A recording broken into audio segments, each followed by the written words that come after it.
கடக ராசி நேயர்களே, இந்த வாரம் உங்களுக்கான பணவரவு மற்றும் அதிர்ஷ்டம் எப்படி இருக்கும் என்று தெரிந்து கொள்ள ஆவலா இருக்கிறீர்களா?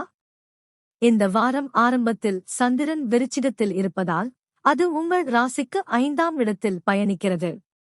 இது சுபமான நிலை அல்லாததால் மனதில் சற்று குழப்பம், குழந்தைகள் தொடர்பான கவலை அல்லது திட்டங்களில் தாமதம் போன்றவை ஏற்படலாம். மே 5 முதல் சந்திரன் தனுசு ராசிக்கு மாறும்போது அது உங்கள் ராசிக்கு 6ஆம் இடமாகி இது ஒரு நல்ல சுபநிலையாகும்.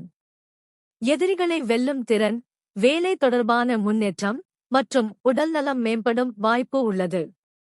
மே 8 முதல் சந்திரன் மகர ராசியில் பயணிக்கும்போது அது உங்கள் ராசிக்கு 7ஆம் இடமாகி உறவுகள், கூட்டாண்மை மற்றும் திருமண வாழ்க்கையில் நல்ல மாற்றங்கள் மற்றும் சந்தோஷத்தை தரும்.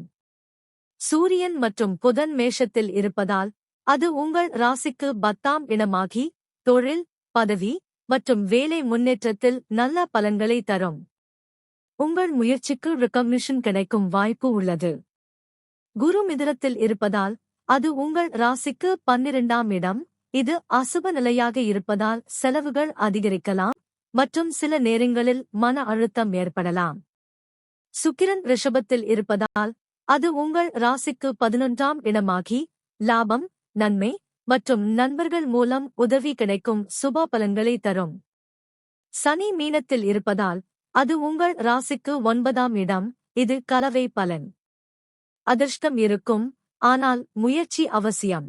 மொத்தத்தில் இந்த வாரம் ஆரம்பத்தில் சற்று கவனம் தேவைப்பட்டாலும் நடுப்பகுதி முதல் இறுதி வரை முன்னேற்றம், லாபம் மற்றும் உறவுகளில் நல்ல மாற்றம் தரும் ஒரு நல்ல வாரமாக இருக்கும்.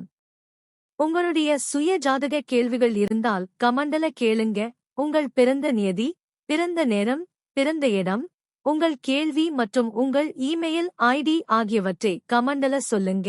இது ஒரு இலவச சேவை. உங்களுடைய கணிப்பு இமெயில் மூலமாக அனுப்பி தரப்படும்.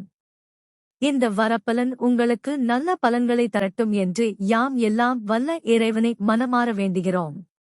இந்த காணொளி பிடிச்சிருந்தா லைக் பண்ணுங்க, கமெண்ட் பண்ணுங்க, ஷேர் பண்ணுங்க. மேலும் தினமும் இப்படிப்பட்ட ஜோதிட தகவல்களுக்கு எங்கள் கியூப் டிவி தமிழ் ஜோதிடம் சேனலை சப்ஸ்கிரைப் பண்ணுங்க. நன்றி, வாழ்த்துக்கள். மீண்டும் சந்திப்போம் நண்பர்களே.